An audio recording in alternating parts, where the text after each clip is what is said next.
कृष्ण। गोविंद गोविंद गोविंद। सुदामा जी महाराज के प्रसंग की पूरी झांकी आँख से दिख गई। बहुत आनंद का विषय है, बहुत प्रसन्नता का विषय है। सुदामा जी महाराज की कथा हमें भगवान के सन्मुख होने के लिए शिक्षा देती है। हम चाहे जिस अवस्था में हों, दुखी हों सुखी हों, भगवान की कृपा से कोई दुखी न रहे। सर्वे भवन्तु सुखिनः सन्तु सर्वे निरामया सर्वे भद्राणि पश्यन्तु मा कश्चित् दुःख भाग् भवेत्। लेकिन फिर भी हम जिस अवस्था में हों, अपने प्रारब्ध कर्मों के अनुसार हमें भगवान की सेवा अवश्य करनी चाहिए। घर में जो भी लड्डू गोपाल स्वामी विराजमान हैं, जैसा भी हमारे पास उपचार है, जो कुछ भी है, उन सभी उपचारों से उनकी सेवा करनी चाहिए। प्रसाद है, राग भोग है, फल है, फूल है। ऐसा तो नहीं है ना भैया कि चाउमीन बर्गर आराम से खाते रहते हैं और लाल जी आराम से घर में भी चुपचाप बैठे रहते हैं। ऐसा है क्या? होगा ही तो व्यवस्था बदलनी चाहिए उनका। चलिए, बस सब बातों की एक बात, जीवात्मा को प्रभु के समक्ष जाना चाहिए। जो भी उसके पास है वैसे सेवा करना चाहिए। गोविंदा। तुलसी ही सब कुछ है। तुलसी अर्चना करते हैं ना, सब लोग अर्चना करते हैं कि नहीं? भगवान की सेवा देखो कितने विशेष रूप से होती है। द्वारिका में द्वारिकाधीश कृष्ण की सेवा कैसे विशेष होती है। हमारे भगवान के मंदिरों में, दिव्य देशों में, अष्टभु वैकुंठों में, तिरुपति में, श्रीरंगम में कैसी विशेष विशेष सेवा होती है। नृत्यवाद्यादि गीतादि पुराण पठनादि भी राजोपचारै सकलै संतुष्टो भवराघवः संतुष्टो। भगवान की राजोपचार सेवा होती है, एक से एक सेवा। पुष्पयाग, कल्याणोत्सव, ये सभी पालकी यात्रा, ये भगवान का विशेष तिरुमंजन अभिषेक, ये सब राजोपचार है। लेकिन हम ये राजोपचार करने लायक नहीं भी हैं तो भी कोई बात नहीं। हम सिर्फ एक तुलसी दल लेके केशवाय नमः, नारायणाय नमः, माधवाय नमः, गोविंदाय नमः, विष्णवे नमः, मधुसूदनाय नमः, भगवान का अर्चना बोलते हुए नृत्यवाद्यादि गीतादि पुराण पठनादि भी राजोपचारै सकलै। प्रभु समस्त राजोपचार है। ये तुलसी जो हमारे हाथ में है, यही आपका पुष्पयाग है, यही आपका पालकी यात्रा है, यही आपका तिरुमंजन महाभिषेक है, यही सब कुछ है। श्रीमन नारायण भगवान की जय। उनको समर्पित कर दिया। मैं सभी राजोपचार को स्वीकार कर लिया। देखो, आज सब कुछ उनके स्वीकार करने के ऊपर है। सुदामा के चूड़ा को ही राजोपचार मान लिया उन्होंने। इसलिए हमारे स्वामी जी ने सिखाया है, रोज तुलसी लेके कहना, राजोपचारै सकलै संतुष्टो राघव संतुष्टो।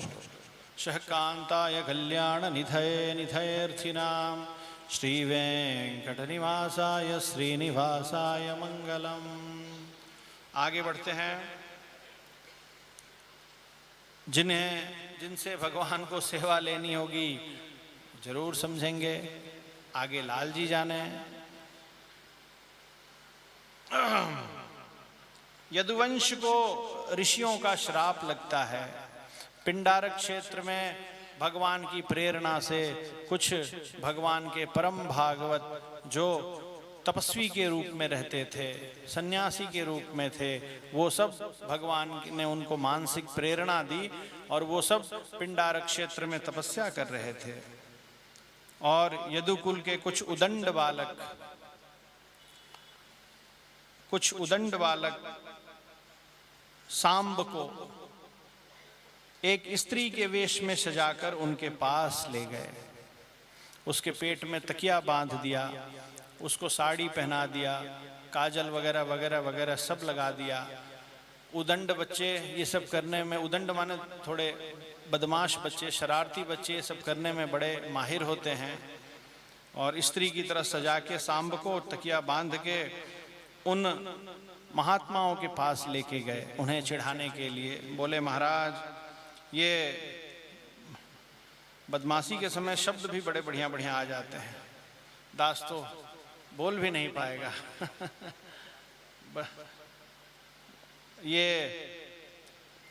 ये महिला बड़ी संकोची स्वभाव की है, इसके पेट में कोई संतान है। महाराज ये बोल नहीं पा रही है, हम इसके तरफ से बोल रहे हैं। इसको जानने की इच्छा है, इसके लड़का होगी कि लड़की। ऐसा करके उन ऋषियों को चिढ़ाया। भगवान के दासों को क्रोध नहीं आना चाहिए, क्रोध आना एक दोष है। इसका अर्थ है कि उसका दास स्वरूप अभी पूरा नहीं हुआ है, पक्का नहीं हुआ है। इस दोष से बचना बहुत कठिन है। वो जो ऋषि वहां तपस्या कर रहे थे वो सभी क्रोध, काम क्रोध दोष से मुक्त थे, उन्हें कभी क्रोध नहीं आता था। लेकिन उस दिन लाल जी की क्या प्रेरणा थी, क्या लाल जी को करवाना था, लाल जी ही जाने। उस दिन भगवान की प्रेरणा से उन्हें क्रोध आ गया और उन्होंने कहा, अरे दुष्ट बच्चों, ये न लड़का जनेगी न लड़की जनेगी, ये एक मूसल पैदा करेगी और उस मूसल से तुम्हारे यदुवंश का नाश हो जाएगा। गोविंदा गोविंदा। देखो कितनी बड़ी बात है। ये सब हमारे स्वामी जी का एक छंद है, बहुत कहना बहुत सुनना बहुत मत अव, बहुत लिखना बहुत पढ़ना बहुत हंसना, बहुत तर्क वितर्क करना, संशयों को छोड़ के एक ध्येय करु नित प्राण प्रीतम, मिलन हित नित रोय के। बहुत लिखना, बहुत पढ़ना, बहुत हंसना बोलना, ये दूसरी पंक्ति है छंद की। यहाँ इसी स्वभाव के कारण गड़बड़ हुआ। बहुत हंसना, बहुत विनोद करना, बहुत मजाक करना, थोड़ा तो कोई बात नहीं है, बहुत किया, उसका ये फल मिला। जिन्हें क्रोध नहीं आना चाहिए उन्हें भी क्रोध आ गया। हमारे प्रिय आत्मबंधुओं, ये बहुत कहना बहुत सुनना, इस छंद से एक और संदेश मिलता है कि हमें कुछ विषय, हमें आज्ञा का पालन करने का अभ्यास करना चाहिए। भगवान की जो आज्ञा है और भगवान की आज्ञा को ठीक से समझ के आचार्य परंपरा, स्वामी जी महाराज जो आज्ञा देते हैं, स्वामी जी महाराज किसी को कहते हैं क्या चंद्रमा पर कूद जाओ, ऐसा कहते हैं क्या? असंभव कार्य नहीं कहते हैं। स्वामी जी जो कुछ कहते हैं, बताते हैं भगवान के विषय में, हमें उसका पालन करने की चेष्टा करना चाहिए। बहुत लोग पालन करने की चेष्टा करते हैं, बहुत लोग कैसे इनसे तर्क करूं इसी की चेष्टा में लगे रहते हैं। जो तर्क करूं ऐसे चेष्टा में लगे रहते हैं। दास देखता है वो कभी भगवान की सेवा नहीं कर पाते हैं, कभी ना उनमें भाव आ पाता है, न विनम्रता आ पाती है, न वैष्णव। बहुत लोग तो इतने विचित्र होते हैं कि वो समाश्रित भी नहीं होते हैं। भागवतों के घर में जन्म ले लेके समाश्रित नहीं होते हैं। बहुत लोग सर्वसमर्थ हैं, भगवान की कृपा से भगवान ने क्या नहीं दिया है, हरे राम हो, लेकिन लाल जी की सेवा नहीं, कुछ नहीं। तो ये है, ये सब हमारा स्वरूप नहीं है। तर्क करना, वितर्क करना और जो है सो कि अलग अलग दिशाओं में सोचना, ये सभी बालकों को श्राप मिला। सभी बालक भागते हुए महाराज उग्रसेन जी के पास गए। इधर जब सांब के पेट को देखा और वस्त्र खोला तो सांब के पेट से सचमुच का एक मूसल निकला। उसका अग्रभाग लोहे का था। महाराज उग्रसेन जी तक खबर गई और उग्रसेन जी ने उस मूसल को चूरा करवा दिया और लोहे के टुकड़े सहित उस मूसल के चूरे को समुद्र में फेंक दिया। उस लोहे के टुकड़े को एक मछली निगल गई और मछली कुछ समय बाद मछुआरे के जाल में फंस गई और उस मछली के माध्यम से यात्रा करते करते करते वो लोहे का टुकड़ा जरा नामक एक व्याध को मिल गया, एक बहेलिए को मिल गया और जरा नामक व्याध ने उस लोहे के टुकड़े को अपने बाण में लगा लिया।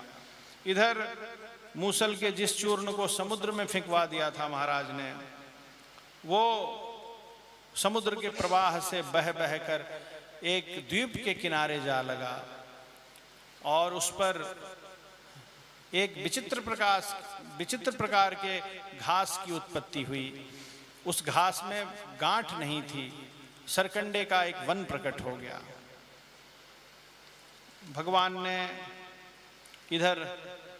भगवान अपने श्री कृष्णावतार उस अति अद्भुत अवतार को संवरण करने के विषय में विचार करने लगे। भगवान का परस्वरूप से व्यूह स्वरूप में विराजे, वैकुंठ से क्षीर सागर में विराजे और क्षीर सागर से ब्रह्मा जी ने 33 कोटि देवताओं ने प्रार्थना की लाल जी सरकार वैभव रूप में विराजे, श्री कृष्णावतार में विराजे। और उसी समय भगवान के पार्षद, भगवान के गण, सात्विक देवता सभी वहाँ आते हैं और लाल जी सरकार से पुनः वैकुंठ में विराज के दर्शन देने की प्रार्थना करते हैं। भगवान की प्रेरणा से यदुकुल के यदुवंशी प्रभास क्षेत्र की यात्रा करते हैं, प्रभास तीर्थ क्षेत्र की, और वहाँ मैरेयक नाम की मदिरा पी लेते हैं।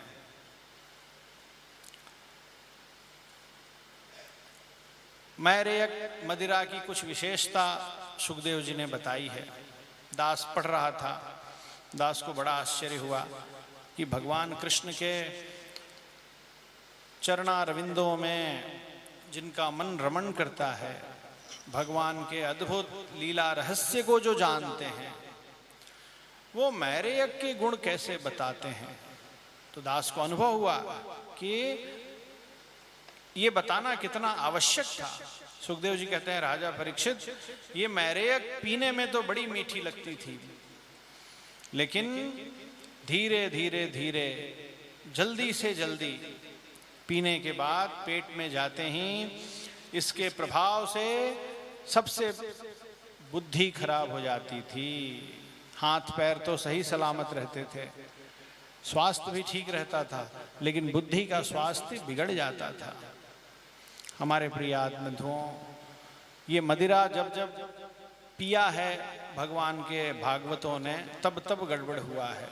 भगवान ने कहा था ना कि मांस नहीं खाना, मदिरा नहीं पीना, जुआ नहीं खेलना, स्त्री संग नहीं करना।